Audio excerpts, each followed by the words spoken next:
मेरे प्रिय आदमी, एक छोटी सी कहानी से मैं अपनी बात शुरू करना चाहूंगा। ऐसा ही एक स्कूल था, तुम्हारे स्कूल जैसा। बहुत छोटे छोटे बच्चे थे उस स्कूल में। ऐसी ही सुबह होगी, स्कूल खुला होगा और एक इंस्पेक्टर स्कूल के निरीक्षण के लिए आया। उसे स्कूल की बड़ी कक्षा में ले जाया गया। उसने उस स्कूल के छोटे छोटे बच्चों से कहा कि तुम्हारी कक्षा में जो 3 बच्चे सबसे ज्यादा आगे हैं, जो पहला हो, दूसरा हो, तीसरा हो, उन तीनों बच्चों को मैं एक के बाद एक बुलाऊंगा। वो आके बोर्ड पर सवाल हल करें। पहला बच्चा उठ के आया, उसने सवाल हल किया। फिर दूसरा बच्चा भी उठ के आया, उसने भी सवाल हल किए। फिर तीसरा बच्चा उठ के आया, लेकिन उठते समय वो थोड़ा झिझका, डरा। बोर्ड के पास आके भी ऐसा लगा जैसे भयभीत है। फिर उसने बोर्ड पर सवाल शुरू किया। इंस्पेक्टर उसे देखकर थोड़ा हैरान हुआ। उसे शक हुआ कि शायद ये तो पहला ही बच्चा है जो पहले भी आ चुका और फिर आ गया। उसने उस बच्चे को रोका और पूछा कि मुझे तुम्हारा चेहरा पहचाना हुआ मालूम पड़ता है। लगता है कि तुमने पहली बार भी आके सवाल हल किया था। क्या तुम वही लड़के नहीं हो? उस लड़के ने कहा, मैं लड़का तो वही हूँ, लेकिन उस हैसियत से नहीं आया हूँ। मैं अब हमारी कक्षा के तीसरे लड़के की जगह आया हूँ। तीसरा लड़का हमारी कक्षा का क्रिकेट का मैच देखने चला गया है। मुझे कह गया है उसकी कोई जरूरत पड़े तो मैं उसकी जगह काम करूँ। इंस्पेक्टर तो बहुत नाराज हुआ। उसने कहा, कोई आदमी किसी दूसरे की जगह परीक्षा नहीं दे सकता है। ये तो बेईमानी सीखने की शुरुआत हो गई। वो बहुत नाराज हुआ। उस बच्चे ने क्षमा मांगी, अपनी जगह जाकर बैठ गया। तब वो इंस्पेक्टर स्कूल के शिक्षक की तरफ मुड़ा। शिक्षक बोर्ड के पास चुपचाप खड़ा था। उस इंस्पेक्टर ने उस शिक्षक को कहा कि आप क्यों चुपचाप खड़े रहे? हो सकता था मैं ना भी पहचान पाता और वो लड़का धोखा दे जाता, लेकिन आपको तो रोकना चाहिए था। आप तो लड़के को पहचानते ही होंगे। उस शिक्षक ने कहा, क्षमा करें, मैं इस कक्षा का शिक्षक नहीं हूँ, मैं तो पड़ोस की कक्षा का शिक्षक हूँ, लड़कों को पता नहीं। इस कक्षा का शिक्षक क्रिकेट का मैच देखने चला गया और मुझे कह गया है कि अगर जरूरत पड़ जाए तो मैं उसकी जगह खड़ा हो जाऊं। मैं उसकी जगह खड़ा हुआ। तो इंस्पेक्टर तो और भी नाराज हुआ। उसने कहा, बच्चे ही दूसरे की जगह खड़े होकर धोखा नहीं दे रहे हैं, आप भी धोखा दे रहे हैं। ये तो आपकी नौकरी नहीं चलनी चाहिए। उसने अपना रजिस्टर निकाल के शिक्षक के खिलाफ लिखना चाहा। गरीब शिक्षक घबरा गया, हाथ जोड़ने लगा, पैर पड़ने लगा। कहा, अब दोबारा ऐसी भूल नहीं करूंगा।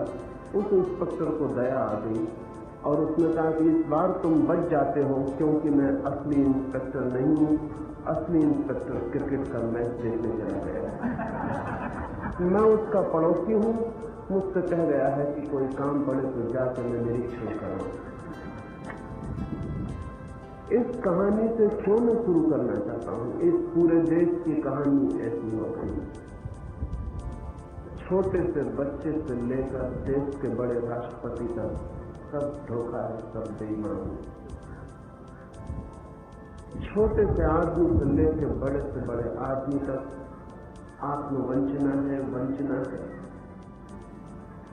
सारा देश एक बड़ी बेईमानी में, सारा देश एक बड़ी अनैतिकता में, सारा देश एक धोखाधड़ी में उलझा हुआ है। लेकिन कोई इसे कहना नहीं चाहता है। कोई इस बात को स्वीकार नहीं करना चाहता। कोई इस बीमारी को साफ साफ देखने को राजी नहीं है। और अगर कोई बीमारी ठीक ठीक न पहचानी जा सके तो उसका इलाज असंभव हो जाता है। लेकिन अगर हम बीमार को बीमार कहें तो बीमार नाराज होता है। बीमार भी यही सुनना पसंद करता है कि वो बिल्कुल स्वस्थ है।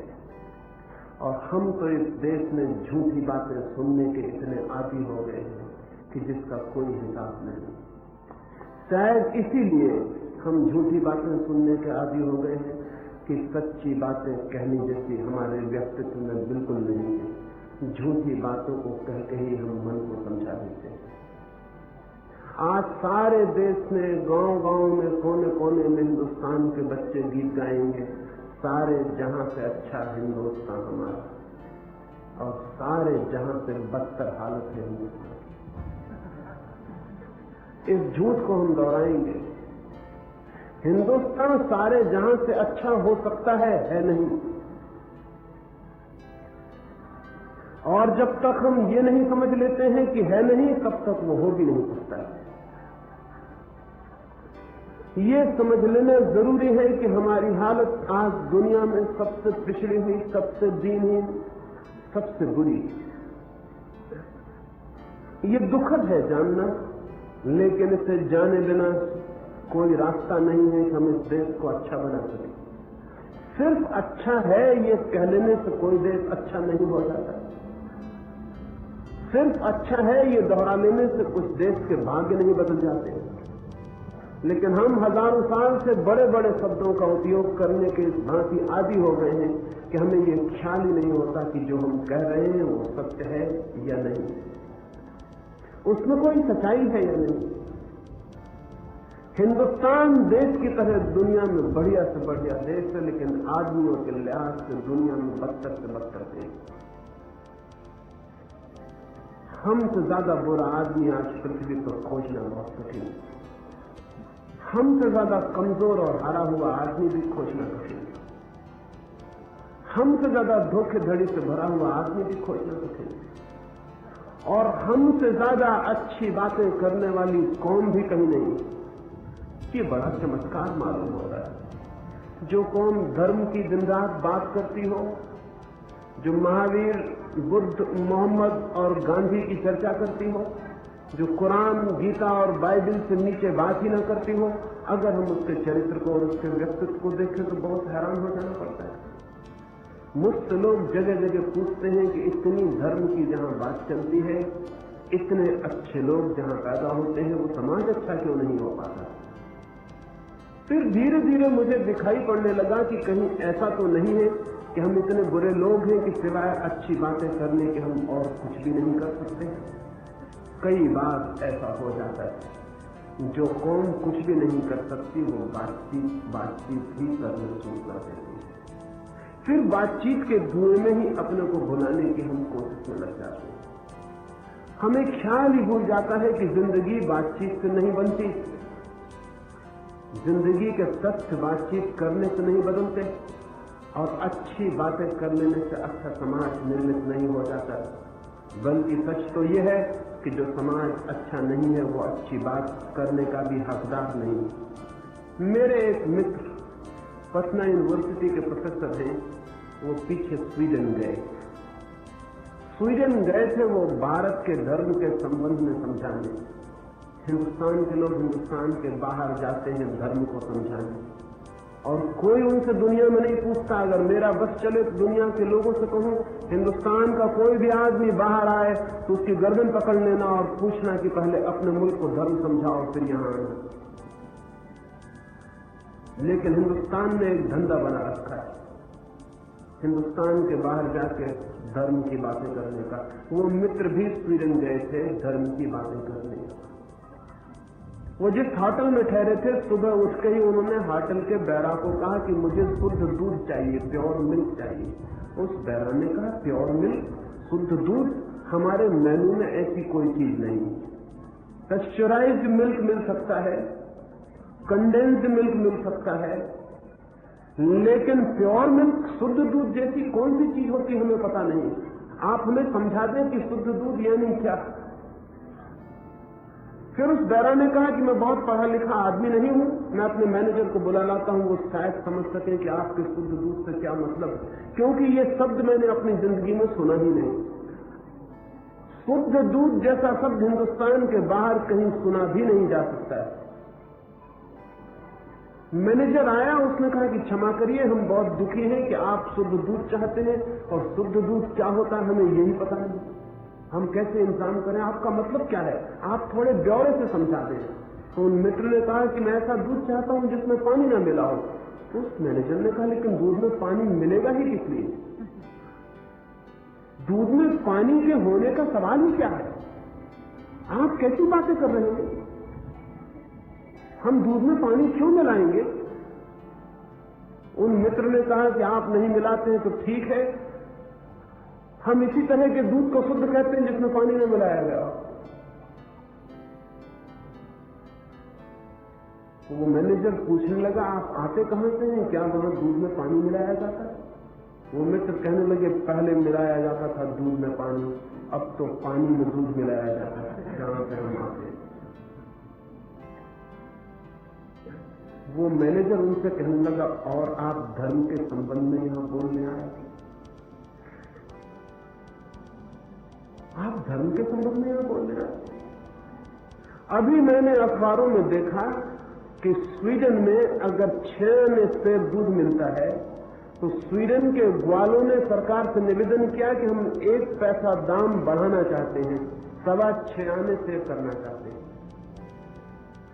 मैं दंग हुआ पढ़ के, हमारे मुल्क का ग्वाला सरकार से कहेगा कि हम 1 पैसा दाम बढ़ाना चाहते हैं। हिंदुस्तान का ग्वाला नहीं कहेगा, कोई नहीं कहेगा। 1 छटाक पानी मिला देगा, आधा सेर पानी मिला देगा। 1 पैसा बढ़ाने के लिए सरकार से निवेदन करने की जरूरत। और मैं और भी हैरान हुआ कि स्वीडन की पार्लियामेंट में इस पर विचार चला कि 1 पैसा दाम बढ़ाने दिया जाए ग्वालों को या नहीं। कमीशन नियुक्त हुआ और उसने जांच की कि ग्वालों की मांग सही है या झूठ। 1 पैसे की मांग की, और ग्वाले भी 1 पैसे की मांग करते हैं। बड़े नासमझ ग्वाले हैं, बड़े भौतिकवादी ग्वाले हैं। धार्मिक ग्वाले तो पानी मिला देते और पैसे का सवाल ही ना। वो जो कृष्ण को मानने वाले ग्वाले हैं, जो कहते हैं कृष्ण गोपाल की पूजा करते हैं और गौ को माता कहते हैं, वो पानी मिला देते हैं। हैरान होंगे हम जान के कि कलकत्ते में, बंगाल में गायों के साथ जबरदस्ती दूध निकालने के लिए जो किया जाता है, वैसा अनाचार दुनिया में कहीं नहीं किया जाता। उनकी योनि में डंडे डालकर धक्के दिए जाते हैं ताकि घबराहट में उनका दूध ज्यादा छूट जाए। और हिंदुस्तान गौ को माता मानता है, और हिंदुस्तान धार्मिक देश। और स्वीडन के नास्तिक लोग, भौतिकवादी, मटीरियलिस्ट, वो 1 पैसा बढ़ाने के लिए सारे मुल्क के ग्वालों ने सरकार से कहा कि 1 पैसा हमें बढ़ाना है, क्योंकि इतने में हमारा काम नहीं चलता, 1 पैसा बढ़ाना जरूरी। कमीशन ने रिपोर्ट दी कि उनकी मांग जायज, वो 1 पैसा बढ़ाया जाना चाहिए। अगर हिंदुस्तान में किसी को 1 पैसा बढ़वाना हो तो 1 रुपए की मांग करनी पड़ेगी, तब मुश्किल से 1 पैसा बढ़ सकता है। क्योंकि सरकार भी जानती है कि कोई मांग जायज नहीं होती, और मांग करने वाले लोग भी जानते हैं कि अगर 1 पैसा चाहना हो तो कम से कम 100 पैसे की मांग करो, तब 1 पैसा बढ़ सकता है। वो भी नाजायज मांग करते हैं। 1 पैसे की मांग जायज थी, लेकिन कमीशन ने यह भी कहा कि जनता पर बहुत भार है, इसलिए जनता से 1 पैसा नहीं लिया जा सकता। और ग्वालों की मांग सच है, उन्हें 1 पैसा मिलना चाहिए। सरकार 1 पैसा दे दे, ग्राहक पर बोझ नहीं पड़ना चाहिए। सरकार ने तय किया और वो 1 पैसा ग्वालों का बढ़ा दिया गया, लेकिन वो 1 पैसा सरकार देगी, वो 1 पैसा जनता नहीं देगी। हम सोच ही नहीं सकते कि 1 पैसे के लिए पार्लियामेंट को इतने परेशान होने की जरूरत है। ये हमारी कल्पना के बाहर है। हम तो सस्ती तरकीबें निकालते हैं, शॉर्टकट निकालते हैं। क्यों मुल्क के नेताओं को तकलीफ दो, क्यों पार्लियामेंट परेशान हो? थोड़ा पानी मिला दो, नल जगह जगह में थोड़ा खोल दो। रविंद्रनाथ के पिता के घर में 100 आदमी थे और रोज 10-25 मेहमान ठहरे रहते थे। मनो दूध उनके घर खरीदा जाता था। रविन्द्रनाथ ने देखा कि दूध में पानी मिलाया जाता है, तो रविन्द्रनाथ ने एक निरीक्षक नियुक्त कर दिया, एक इंस्पेक्टर नियुक्त कर दिया कि वो देखरेख करे कि दूध में पानी न मिले। लेकिन दूसरे दिन देखा गया कि पानी और भी ज्यादा मिल गया, क्योंकि इंस्पेक्टर का भी उसमें हिस्सा जुड़ गया। रविन्द्रनाथ जिद्दी थे, उन्होंने कहा कि हम और एक सुपरवाइजर नियुक्त करेंगे। एक आदमी को और सुपरवाइजर रख दिया कि वो निरीक्षक को भी देखे और दूध को भी देखे। तीसरे दिन दूध में पानी भी आया और एक छोटी मछली भी आ गई, क्योंकि जिस पोखर से, बंगाल में घर घर में पोखर होते हैं जिनमें लोग मछलियां पालते हैं, उस पोखर में से पानी भर के डाला होगा मन भर दूध में, उसमें एक मछली भी आ गई। रविन्द्रनाथ के पिता ने कहा कि निरीक्षकों को विदा कर दो, अगर तुमने अब और निरीक्षक रखे तो मगरमच्छ भी आने शुरू हो सकते हैं, क्योंकि सबका हिस्सा बढ़ता चला जाए। उन मित्र को उस मैनेजर ने कहा कि मैं आश्चर्य हूं कि आप धर्म की शिक्षा देने यहां आए और आपके मुल्क में लोग दूध में पानी मिलाते हैं या पानी में दूध मिलाते हैं। बड़ी हैरानी की बात। कैसे लोग हैं वो जिनको धार्मिक होने का भ्रम। हमें धार्मिक होने का अद्भुत भ्रम है और हमारे व्यक्तित्व में धर्म का कोई भी संबंध नहीं। मंदिरों में हम जाते हैं, मस्जिदों में हम जाते हैं, धर्म गुरुओं के पास बैठते हैं, संतों और फकीरों की बातें सुनते हैं, लेकिन हमारे जीवन में सच्चाई का, ईमानदारी का, चरित्र का कोई भी हिस्सा नहीं। क्या हो गया है? ये दुर्भाग्य क्यों हो गया? इस दुर्भाग्य के पीछे कुछ बुनियादी बातें होनी चाहिए। ये दुर्भाग्य आकस्मिक नहीं हो सकता, अचानक नहीं हो सकता, और अगर हम उन बुनियादी बातों की खोजबीन नहीं करते हैं तो ये दुर्भाग्य और बड़ा होता चला जाएगा और हम अपने देश में कभी सौभाग्य का जन्म नहीं देख सकेंगे। उनमें पहली बात यह है कि हम बड़े बड़े शब्दों का और झूठे शब्दों का प्रचार करने के आदी हो गए। और ध्यान रहे, अगर बहुत प्रचार किया जाए तो खुद को भी ख्याल नहीं आता कि जो हमने प्रचार किया था वो झूठ। सारी दुनिया के गुरु हैं हम, जगत गुरु हैं, हम अपने ही मुंह से प्रचार करते रहते हैं और धीरे धीरे हमें ये बात ही भूल गई है कि हमारी गुरु होने की कोई हैसियत नहीं। हम दुनिया के शिष्य भी हो जाएं, जगत शिष्य भी हो जाएं तो ठीक है, हमें गुरु होने का तो कोई सवाल नहीं, लेकिन हमें ख्याल ही नहीं आता। मैं अभी एक छोटे से गांव में गया, उस गांव में एक छोटी सी मैंने दुकान देखी। वो दुकान लोहे की कुछ कुर्सियां वगैरह बनाती है, लेकिन बोर्ड उस पर लगा हुआ है इंटरनेशनल स्टील कॉर्पोरेशन, अंतर्राष्ट्रीय स्टील निगम। गांव छोटा सा, फर्नीचर लोहे का बनाते हैं, छोटी सी दुकान है, लेकिन नाम है अंतर्राष्ट्रीय स्टील कॉर्पोरेशन। एक गांव में पनागर का एक कवि इकट्ठा हो जाए, लखनदौन का एक कवि इकट्ठा हो जाए, कालादेही का एक कवि इकट्ठा हो जाए और अखिल भारतीय कवि सम्मेलन शुरू हो जाए। किसी को ख्याल ही नहीं आता कि शब्द का कोई अर्थ होता है, शब्द का कोई प्रयोजन होता है। एक अंग्रेज यात्री भारत से वापस लौटा और उसने अपनी डायरी में लिखा है कि भारत में शब्दों को कोई सीरियसली नहीं लेता है, इसलिए भारतीय शब्दों का कोई बहुत अर्थ नहीं लेना चाहिए। मैं भी उसकी डायरी पढ़ रहा था, मैं दंग हुआ। उसने ये उल्लेख किया है कि भारतीय शब्दों का कोई अर्थ नहीं है, क्योंकि किन्हीं भी शब्दों का किसी भी तरह उपयोग किया जाता है।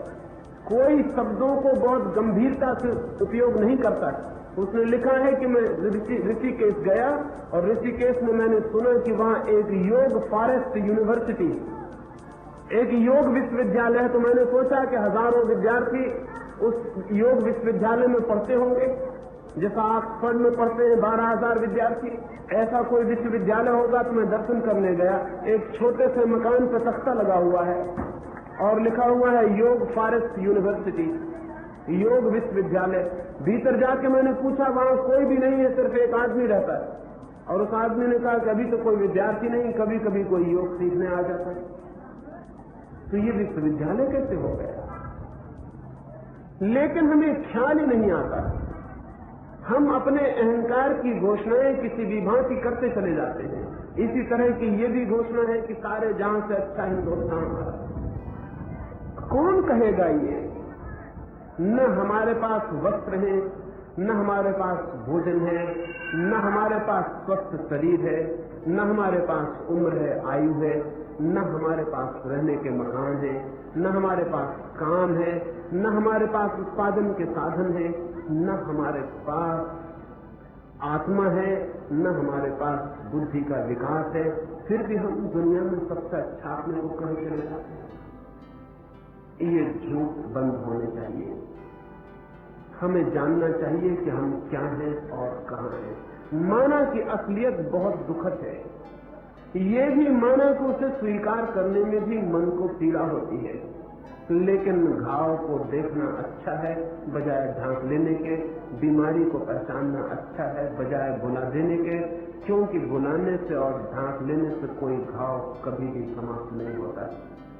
जानने से, पहचानने से उसका इलाज भी किया जा सकता है। इस बात को समझ लेना बहुत ही जरूरी है कि आज हमसे दीनहीन पृथ्वी पर और कोई भी नहीं है। और इसका कारण ये नहीं है कि हमारा देश दीनहीन होने को मजबूर है।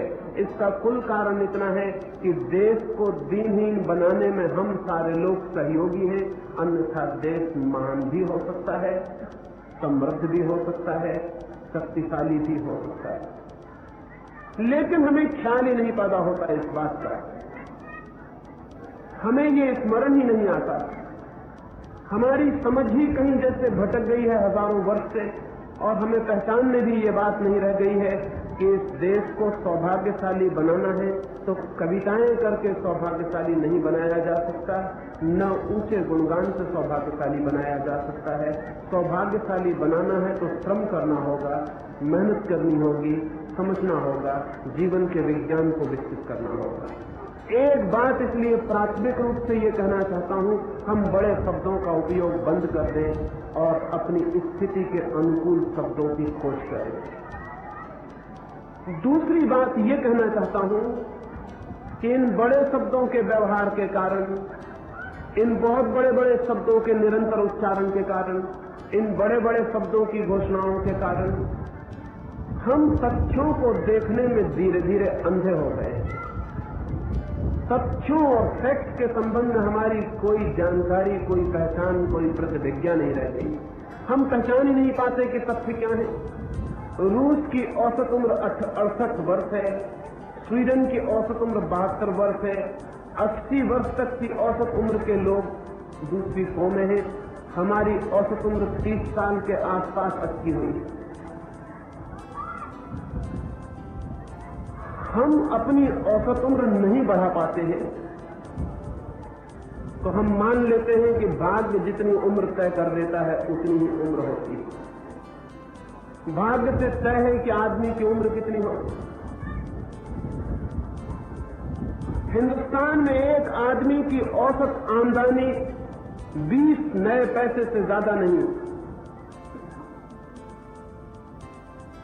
दुनिया में कोई विश्वास नहीं कर सकता है कि 20 नए पैसे औसत आमदनी का आदमी कैसे जिंदा रहता होगा, कैसे जीता होगा, क्या खाता होगा, क्या पीता होगा। बिहार में अकाल पड़ा तो सारी दुनिया से बिहार के अकाल के लिए सहायता आनी शुरू हुई।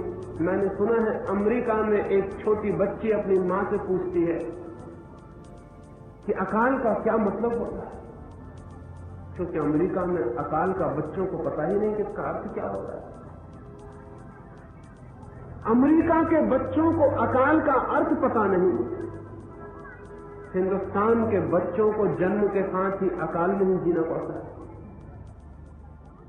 वो अमेरिका की बच्ची को उसकी मां कहती है कि अकाल का मतलब यह है कि उन लोगों के पास रोटी नहीं है खाने को, तो वो छोटी बच्ची कहती तो फिर बिस्कुट, आइसक्रीम, ये चीजें वो क्यों नहीं खा लेते।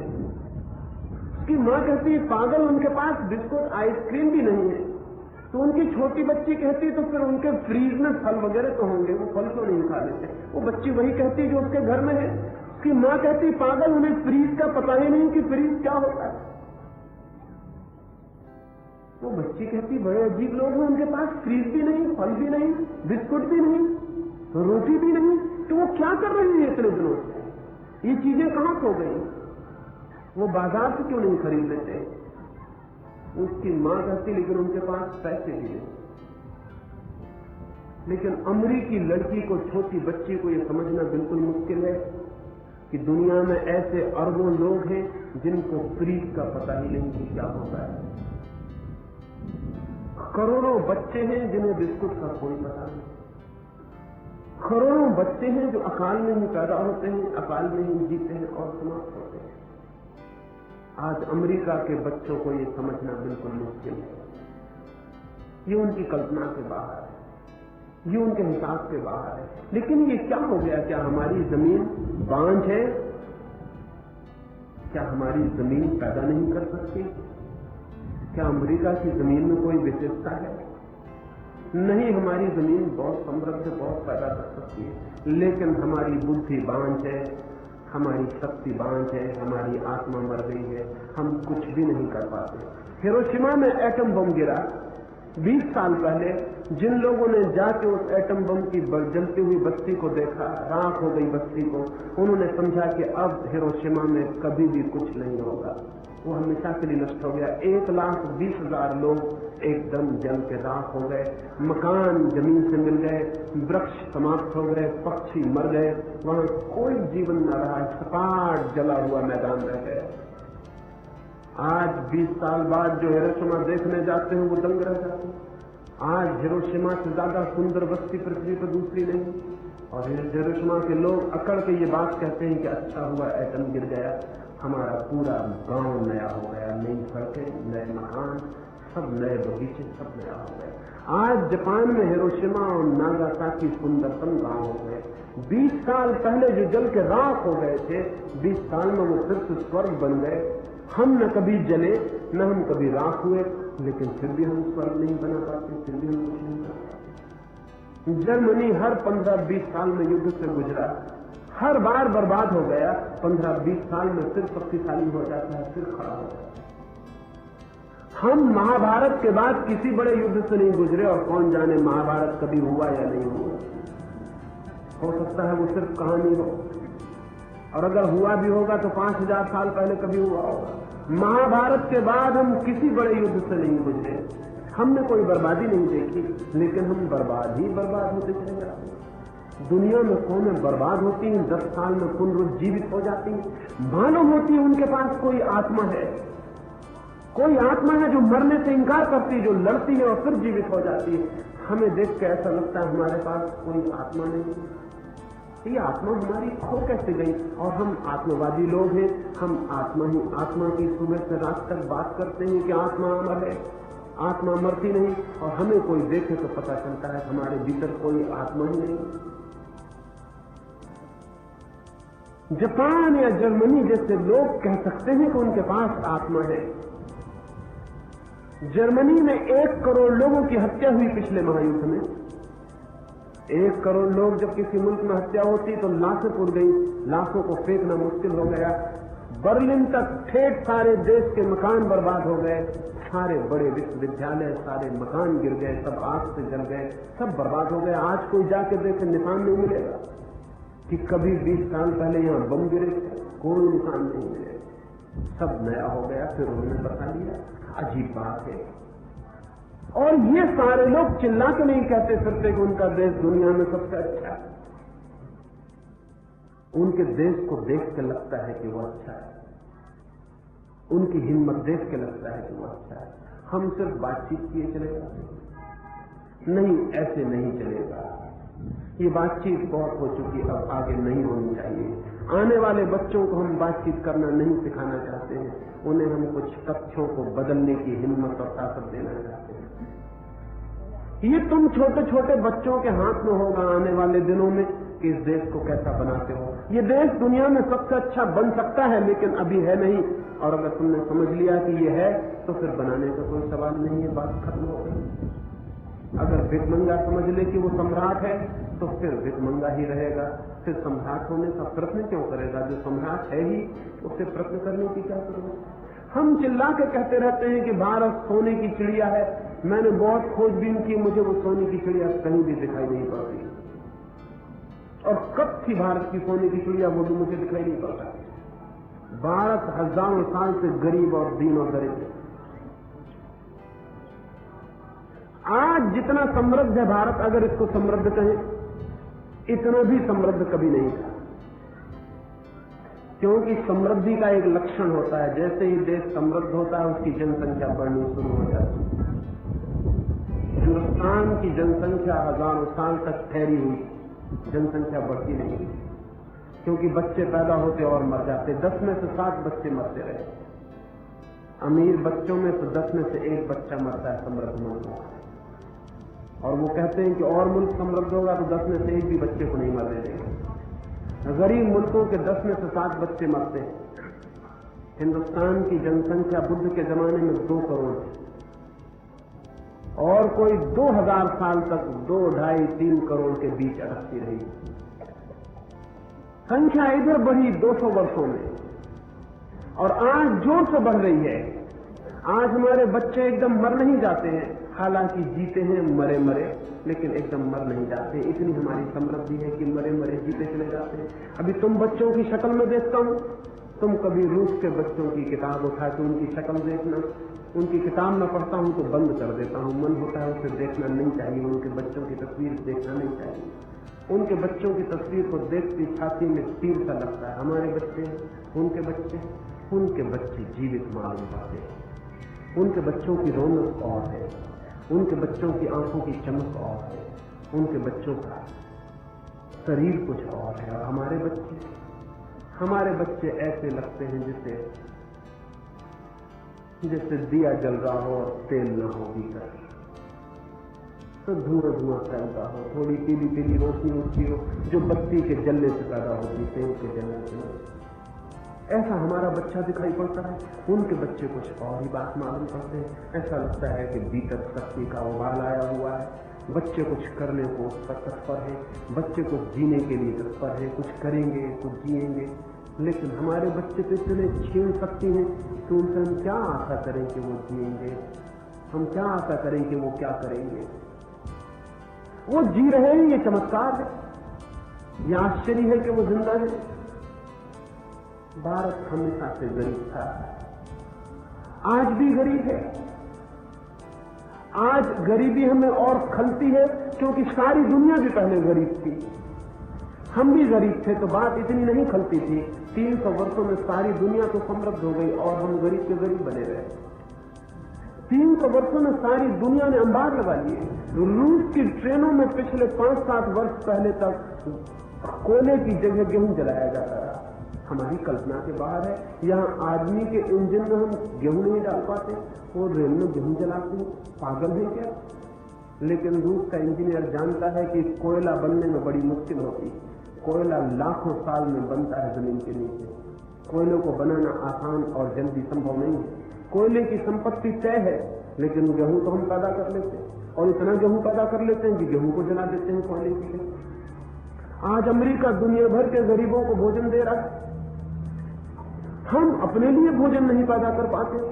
दूसरी कौमों को भोजन बेचती हैं। असल बात ये नहीं है कि अमेरिका हिंदुस्तान पर दया करता है। अमेरिका के पास इतना गेहूं है कि बिना दिए कोई चारा नहीं, या तो समुद्र में डुबा दो या किसी को दे दो। तो मुफ्त में अगर दया करनी पड़ती हो तो दया को छोड़ना गलत। आज अमेरिका के पास इतना गेहूं है कि उसको तुम क्या करोगे, उसे कैसे खाओगे, उसे देना पड़ेगा किसी को।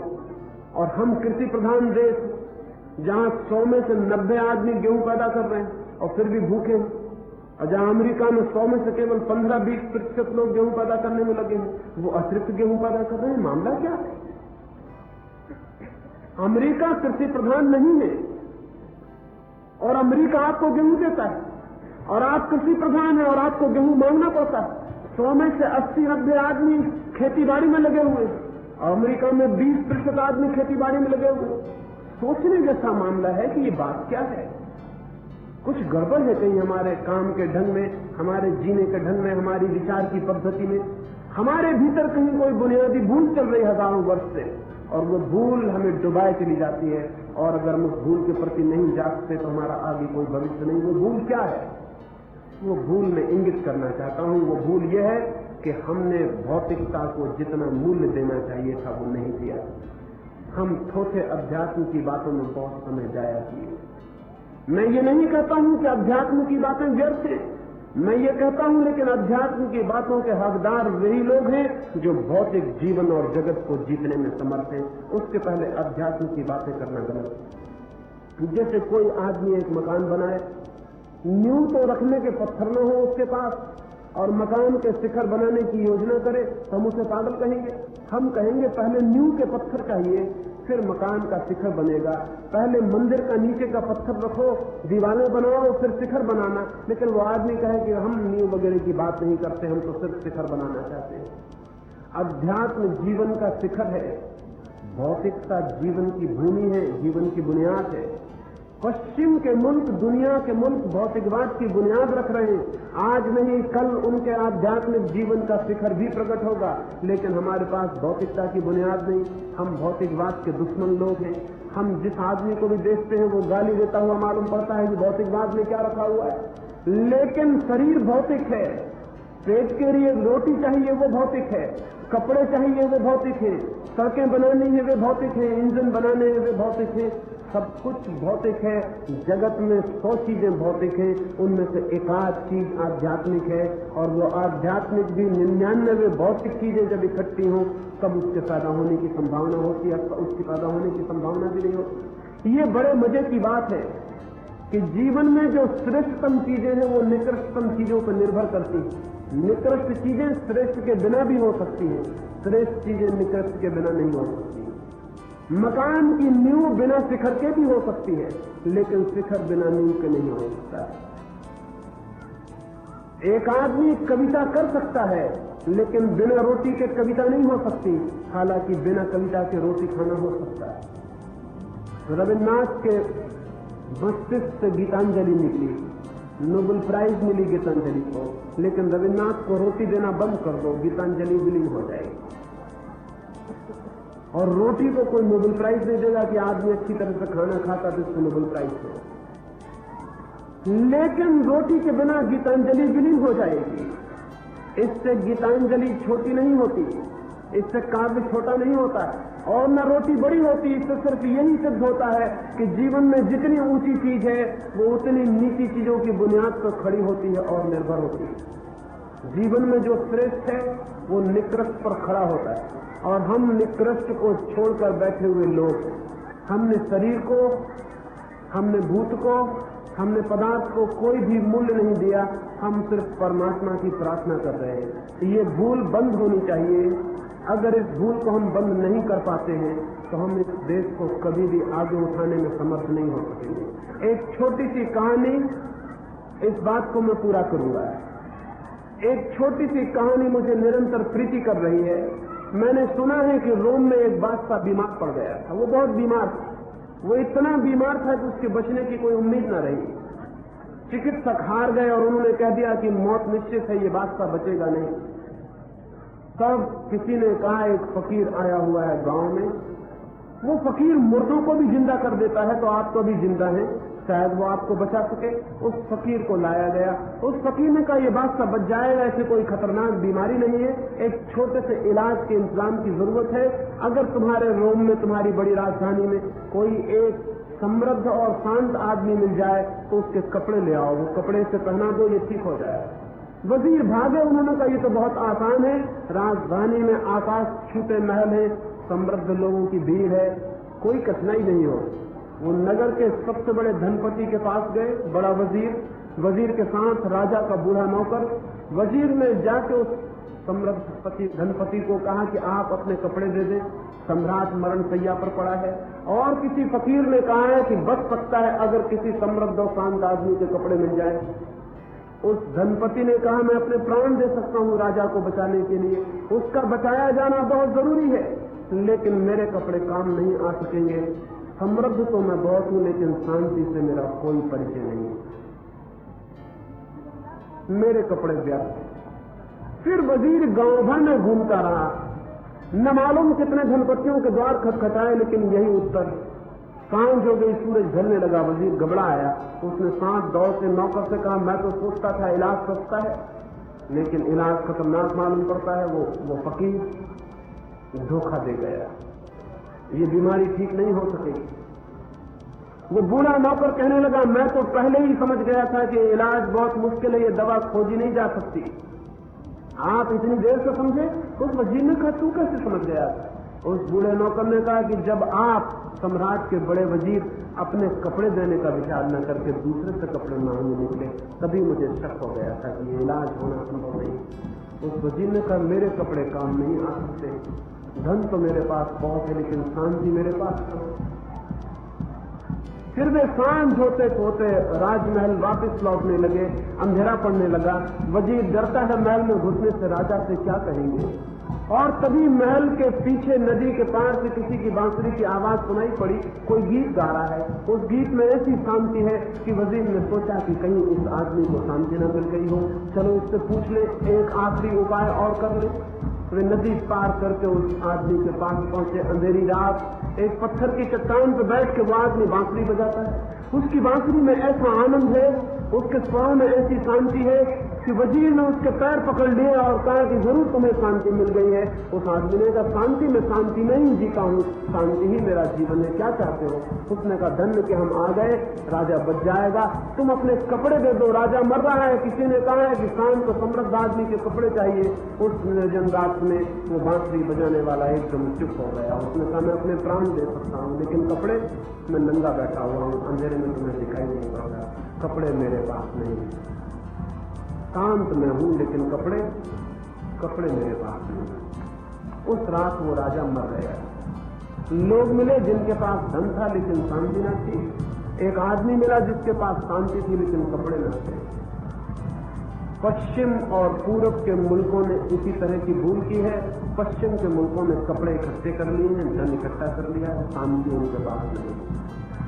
हम शांति की खोज में पागल की तरह लग गए कि हमने सब कुछ खो दिया, हम नंगे और दीनहीन खड़े हैं। और ध्यान रहे, ये ध्यान रहे ठीक से कि पश्चिम की भूल हमसे ज्यादा खतरनाक भूल नहीं, क्योंकि पश्चिम की समृद्धि के बीच आज वे शांति को खोजने की आकांक्षा से बढ़ गए। उन्होंने जमीन की बुनियाद भर ली है, अब वे शिखर भी रख लेंगे। हमारी भूल ज्यादा खतरनाक। हमारे पास शिखर की योजनाएं हैं, शिखर है ही नहीं, और जमीन पर हमारे पास बुनियाद भी नहीं। हम भटक गए हैं ज्यादा। भौतिकता पहली सीढ़ी है, अध्यात्म दूसरी। उन्होंने पहली सीढ़ी रख ली, वे दूसरी सीढ़ी भी रख लेंगे। हमारे पास पहली सीढ़ी ही नहीं है, दूसरी सीढ़ी की सिर्फ बातचीत है, ब्लूप्रिंट, दूसरी सीढ़ी भी नहीं। और वो दूसरी सीढ़ी नहीं रखी जा सकती जब तक हम पहली सीढ़ी न रखें। पश्चिम अध्यात्म की तरफ झुकना शुरू हो गया है, उसने अपनी भूल स्वीकार कर ली है, लेकिन हमने अपनी भूल अभी तक स्वीकार नहीं की है। हम भौतिकवाद की तरफ झुकने अभी भी शुरू नहीं हुए। हमें ये भ्रम पैदा हो गया है कि भौतिकवाद की तरफ झुकना अध्यात्म का विरोध है। ये बात गलत है, ये 100% गलत है। अध्यात्म और भौतिकवाद में विरोध नहीं है। भौतिकवाद अध्यात्म की सीढ़ी बनता है। भौतिकवाद सेतु है जिससे हम अध्यात्म तक जाते हैं। शरीर में और आत्मा में विरोध, शरीर और आत्मा में विरोध नहीं है। शरीर के ही मार्ग से हम आत्मा की तरफ भी जाते हैं। शरीर के बिना आत्मा का भी कोई पता लगाना मुश्किल हो जाएगा। शरीर के ही द्वार से आत्मा में प्रवेश होता है, प्रकृति के द्वार से परमात्मा में प्रवेश होता है, विज्ञान के द्वार से अध्यात्म में प्रवेश होता है। क्योंकि हम भौतिक की तरफ हमने ध्यान नहीं दिया, इसलिए विज्ञान भी पैदा नहीं हो सकता है। और जो देश वैज्ञानिक नहीं है वो देश गरीब होने को मजबूर रहेगा। जो देश वैज्ञानिक नहीं है वो कमजोर रहेगा। जो देश वैज्ञानिक नहीं है वो दीनहीन भी रहेगा और गुलाम भी रहेगा। उसकी आजादी बहुत दिन तक टिकने वाली नहीं हो सकती है, क्योंकि कमजोर हाथों में आजादी का क्या मतलब हो सकता है। कविताओं से आजादी की रक्षा नहीं होती है, ताकत चाहिए। हिंदुस्तान पे चीन का हमला हुआ, सारा हिंदुस्तान कविता करने लगा। सारा हिंदुस्तान कहने लगा सोए शेरों को मत छेड़ो, हम ऐसा कर डालेंगे, हम वैसा कर डालेंगे। शेरों को कभी सुना है आपने कि शेर कहते हो कि सोए शेर को मत छेड़ो, हम ऐसा कर देंगे, हम वैसा कर देंगे। सोए शेर को छेड़ो और पता चल जाता है कि शेर क्या करता है। लेकिन हम कविताएं करने लगे कि हम ऐसा कर देंगे, हम वैसा कर देंगे, और हमने कुछ भी नहीं किया। चीन लाखों वर्ग मील जमीन पर कब्जा करके बैठ गया और हमारे कवि थोड़े दिन कविता करते रहे, फिर जाके अपनी घर गृहस्थी संभाल ले। शर्म छोड़ दिए वो झंझट, क्योंकि कविताओं से अगर चीन हट जाता तो हट जाता, उससे ज्यादा तो हम कुछ कर नहीं सकते। अब तो हमारे नेता ये बात ही बंद कर दी कि वो जो हजारों मील लाखों मील जमीन चीन ने जब दबा ली है उसका क्या हुआ, अब उसकी नेता बात ही नहीं करते। अब तो मैंने दिल्ली में एक बड़े नेता से बात कर रहा था, उन्होंने कहा जमीन में कुछ पैदा नहीं होता, बेकार जमीन। देश का नेता अगर ये कहे तो जमीन में कुछ पैदा नहीं होता, बेकार जमीन है, अपने मन को समझाने की बड़ी तरकीब निकाल रहे। ये भी हम स्वीकार करने को राजी नहीं कि हम हार गए। हम स्वीकार नहीं करेंगे, हाथ से चले जाएंगे, स्वीकार नहीं करेंगे। स्वीकार कर ले तो शायद हमें ताकत जुटाने का ख्याल पैदा हो, लेकिन ताकत ऐसे ही पैदा नहीं हो जाती। ताकत विज्ञान से पैदा होती है, टेक्नोलॉजी से पैदा होती है, और हम विज्ञान के दुश्मन। हम कैसे ताकत पैदा करेंगे? हम कैसे ताकत पैदा कर सकते हैं? नहीं, इन कविताओं को दोहरा लेने से नहीं चलेगा काम। हमें कुछ करना पड़ेगा, और उस करने की दिशा में सबसे बुनियादी बात यह है कि भारत को आने वाले 50 वर्षों में वैज्ञानिक होना है और भौतिक जगत पर सामर्थ्य और शक्ति पैदा करनी है। और मेरा मतलब ये नहीं है कि भौतिक जीवन पर शक्ति पैदा करने का धर्म को खोना है। मेरा मतलब यह है कि धर्म का शरीर भी भौतिकवाद ही बनता है, और अगर हम भौतिक शरीर को नहीं संभाल पाते तो आत्मा की हम बातें कर सकते हैं, आत्मा को भी संभाल नहीं सकते। आने वाले 50 वर्षों में सारे मुल्क को इस श्रम में लग जाना है कि हम एक भौतिकवादी भवन को खड़ा कर लें, फिर हम उसमें भगवान के मंदिर को भी बनाएंगे, जरूर बनाएंगे, लेकिन मकान तो बन जाए जिसमें हम भगवान की प्रतिमा को स्थापित करें। मंदिर ही नहीं है, भगवान की प्रतिमा को स्थापित कहां करें? शरीर ही नहीं है, आत्मा के आनंद को कहां खोजें? रोटी ही नहीं है पेट में, काव्य कैसे पैदा हो? ये थोड़ी सी बातें मैंने कही, सूत्र रूप में 2 बातें मैंने कही। बड़े शब्दों से सावधान होने की जरूरत है, क्योंकि वे हमारी असलियत को छिपाते हैं। झूठे शब्दों से सावधान होने की जरूरत है, कहीं उनके कारण हम झूठी सांत्वना में पड़ के अपने को नष्ट न कर लें। और दूसरी बात मैंने कही, धर्म का अति हो गई है, हमें भौतिकवादी जीवन चिंतन को भी जन्म देना होगा ताकि इस अति का मुकाबला किया जा सके। दूसरी बात मैंने कही कि हमें जीवन की वाह, सामर्थ्य, शक्ति, समृद्धि, इनको विकसित करने में भी लग जाना होगा। और कोई कारण नहीं है, हमारे पास शक्ति बहुत है, एक बार हम सक्रिय हो जाएं तो उस शक्ति से एक बहुत बड़े देश को जन्म दिया जा सकता है। भारत अतीत में महान नहीं था, लेकिन भविष्य में महान हो सकता है, और भगवान नहीं कर देगा उसे महान, उसे हमें श्रम करना होगा तो हम उसे महान कर सकते हैं। अतीत में हमारा स्वर्ण युग समाप्त नहीं हो गया, भविष्य में हमारा स्वर्ण युग आने को है। सतयुग बीत नहीं चुका, उसे हमें लाना है। एक अच्छा समाज, एक शक्तिशाली, समृद्ध, शांत, बढ़िया, भले, नैतिक, धार्मिक लोगों के व्यक्तित्व से भरे हुए समाज को जन्म देना है। अगर ये आकांक्षा हमारे भीतर पैदा हो जाए तो हम उसे जन्म दे लेंगे, लेकिन हमने सपना देखना ही बंद कर दिया। नीत्शे ने कहीं एक वचन लिखा है कि वो समाज मर जाता है जो सपना देखना बंद कर देता है। हम सपना ही नहीं देखते भविष्य का। कोई ड्रीम हमारे प्राणों में नहीं है कि भविष्य ऐसा हो। कैसा भविष्य, उसकी कोई कल्पना, उसकी कोई आकांक्षा, उसकी कोई अभीपता हमारे प्राणों में नहीं है। जिस प्राण में भविष्य का सपना नहीं है, उस धनुष की प्रत्यंचा टूट गई। उस धनुष की प्रत्यंचा पर सपने का तीर नहीं है। वो धनुष की प्रत्यंचा भविष्य के किसी निशाने को कभी भी पूरा नहीं कर पाएगी, भविष्य के किसी निशाने पर चोट नहीं पहुंचा पाएगी। भारत के प्राणों की प्रत्यंचा टूटी पड़ी है, उसे सपनों का तीर चाहिए जो भविष्य की तरफ उन्मुख हो, और सारी शक्ति हम लगा दें तो कोई कारण नहीं है दुनिया के दूसरे लोग जो कर रहे हैं वो हम न कर सके। हमारे बच्चे अभी भी चांद को देखकर हाथ फैलाते हैं। उनके माँ बाप उन्हें समझाते हैं कि चांद को नहीं पाया जा सकता, चांद बहुत दूर है। चांद को मामा समझ के हम चुप रह जाते हैं। दूसरे मुल्कों के बच्चों ने हाथ फैला लिए चांद पर, वे चांद को मामा मानने को राजी नहीं है। वे चांद पर बस्तियां बसाएंगे, मकान बनाएंगे। दूसरे मुल्कों के बच्चे आज नहीं कल चांद पर उतर जाएंगे। हमारे मुल्क के बच्चे अपने छोटे गरीब हाथों को फैलाते रहेंगे और उनके माँ बाप समझाते रहेंगे चांद मामा है, चंदा मामा है, बहुत दूर है, उसे पाया नहीं जा सकता। और अगर कोई बहुत बुद्धिमान माँ बाप हुए तो पानी की थाली भर के रख देंगे और उसमें चांद दिखला देंगे और बच्चे से कहेंगे इसे पकड़ लो। पानी के थाली के झूठे चांद बहुत पकड़े जा सके। अब हमें असली चांदों को पकड़ने का सपना देखना है, और अगर हम ये सपना देख सकते हैं तो इस मुल्क के सौभाग्य का उदय हो सकता है। मैंने ये थोड़ी सी बातें कही, मेरी बातों को इतने प्रेम और शांति से सुना, इसलिए बहुत बहुत अनुग्रहित हूँ।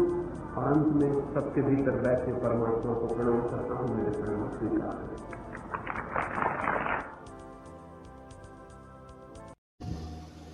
वीडियो को लाइक करें, शेयर करें और हमारे चैनल को सब्सक्राइब करें। ऐसे ही शानदार वीडियोस देखने के लिए हमारे चैनल पर बने रहें। धन्यवाद।